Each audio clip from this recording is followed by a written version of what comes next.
अब मैं playback singer Mohammad अजीज आपसे मुखातिब हूँ। अभी अभी पता चला वो एक फिल्म आई है आए दिल है मुश्किल। वो इस फिल्म का जिक्र है सोशल मीडिया में, आजकल बहुत चर्चा है कि उसमें एक डायलॉग है कि मोहम्मद रफी गाता कम था, रोता ज्यादा था। तो ये जिस बेवकूफ ने भी लिखा है ये डायलॉग, और हमारे करण जौहर साहब जिनको मैं बहुत इंटेलिजेंट समझता था, बहुत काबिल समझता था, और उनकी बहुत सारी बातें भी टीवी में सुनता हूँ, तो मुझे लगता था कि बहुत ज़हीन नहीं है। लेकिन बहुत अफसोस हुआ ये जानकर कि उन्होंने इस डायलॉग को पास कैसे किया और अपनी फिल्म में रखा कैसे। उस अजीम हस्ती के बारे में कह रहे हैं जिनको आप फाउंडर कह सकते हैं प्लेबैक सिंगिंग का। मेल सिंगर्स में उन्होंने क्या नहीं किया, क्या नहीं गाया।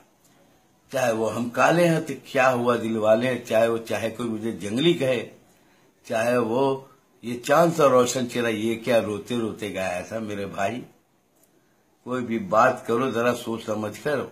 बहारों फूल बरसाओ मेरा महबूब आया है, फूलों की रानी बहारों के मलका, मन तड़पत हरि दर्शन को आज, या मधुबन मेरा ठिकाना। जी कौन से गाने की बात करूं, कौन सी जबान में उन्होंने नहीं गाया।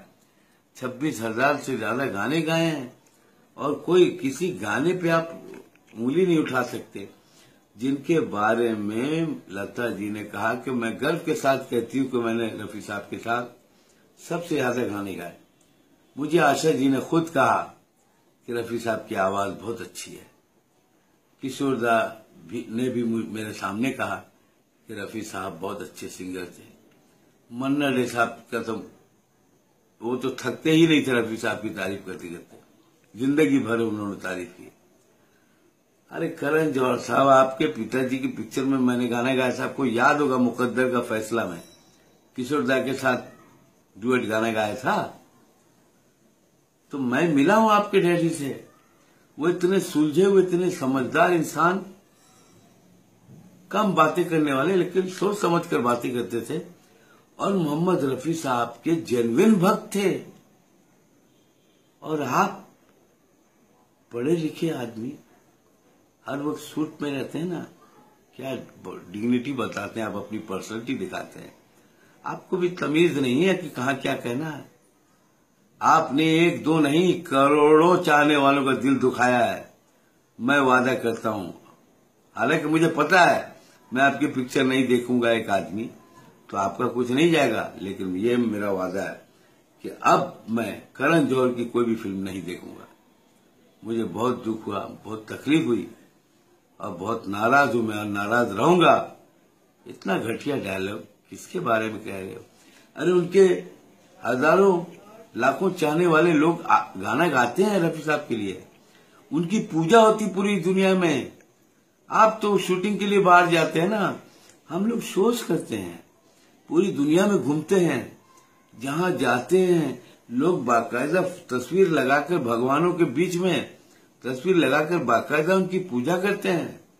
कितने लोग उनके घर में रफी साहब के नाम का मंदिर बना हुआ है, और आप इस तरह की बात कर रहे हैं। बहुत तकलीफ हुई। आपको इस तरह की बात नहीं करनी चाहिए। अरे उनके जो चाहने वाले हैं, जो सिंगर्स हैं, जो हम लोग जैसे, हम लोगों ने उनको सुनकर गाना शुरू किया, उनमें तो 4, 5, 6 तो ऐसे हैं कि पहले उनका तो मुकाबला करो, फिर कोई दूसरा सिंगर पैदा करना। वो हमारे शब्बीर कुमार साहब, अनवर हुसैन साहब और सोनू निगम और मोहम्मद अजीज, पहले ये 4 से मुकाबला करके बताओ, फिर रफी साहब तक पहुंचना। वो रोते थे कि गाते थे। अरे तुमको खुद तमीज नहीं है पागल, संगीत का पता ही नहीं, तुमको मालूम ही नहीं है। तुम्हारी पिक्चर में ऐसा कौन सा गाना तुमने दिया? अरे आज तो इलेक्ट्रॉनिक मीडिया का जमाना है, कोई भी गाना हिट करवा लेते हो तुम लोग। गाना तो वही हिट था जो कोई पब्लिसिटी नहीं थी, आज भी लोग गुनगुनाते हैं।